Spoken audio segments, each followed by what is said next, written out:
नमस्ते दोस्तों, तो कैसे हैं आप? आई होप कि आप सब बहुत अच्छे होंगे और मैं भी बहुत ज़्यादा अच्छी हूँ। तो दिन की शुरुआत इस ढाबे पे ब्रेकफास्ट करके की हमने। आई होप कि आपने मेरा प्रीवियस व्लॉग देखा होगा, उसके बाद आप इस व्लॉग पे आए हो। और अगर नहीं देखा है तो पहले वो जाके देखो, उसके बाद इस व्लॉग पे आना। ओ माय गॉड, मैं बता नहीं सकती आप सबको कि मुझे कितना ज़्यादा डर लग रहा है। ऐसा लग रहा है कि यार कुछ टाइम मिल जाता, मैं कुछ प्रिपेयर कर ली थी, पता नहीं क्या पूछा जाएगा काउंसलिंग में।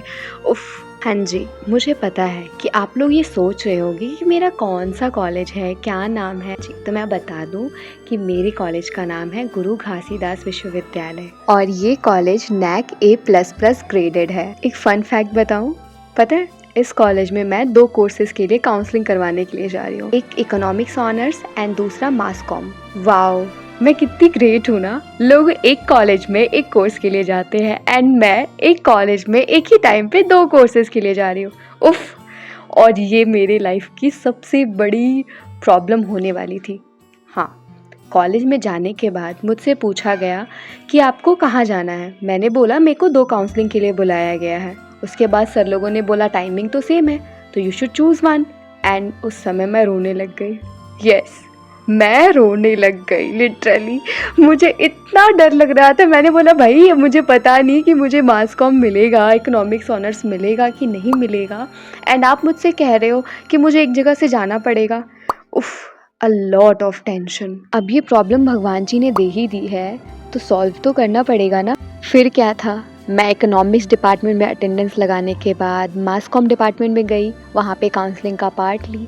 थैंकफुली कि जल्दी जल्दी मेरा काउंसलिंग तो हो गया, पर प्रॉब्लम अभी कम नहीं हुई है। मेरे ओरिजिनल डॉक्यूमेंट्स मास कॉम डिपार्टमेंट वाले मुझे वापस ही नहीं दे रहे थे एंड बिना मैं ओरिजिनल डॉक्यूमेंट को लिए मैं इकोनॉमिक्स डिपार्टमेंट नहीं जा सकती थी। हे भगवान, और ऐसा भी नहीं है कि इकोनॉमिक्स डिपार्टमेंट बहुत पास है, बहुत दूर था डिपार्टमेंट। कॉलेज बहुत बड़ा था, बिलीव मी। वहाँ पे अगर आपके पास स्कूटी या फिर ऑटो या फिर कुछ ना हो तो आप नहीं जा सकते।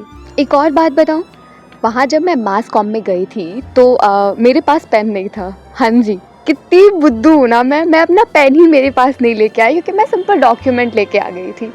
सर ने बोला अपना पेन लेके आओ। आई एम लाइक यार इतनी दूर यूनिवर्सिटी में यहाँ कोई शॉप भी नहीं है, मैं किधर से पेन लाऊंगी।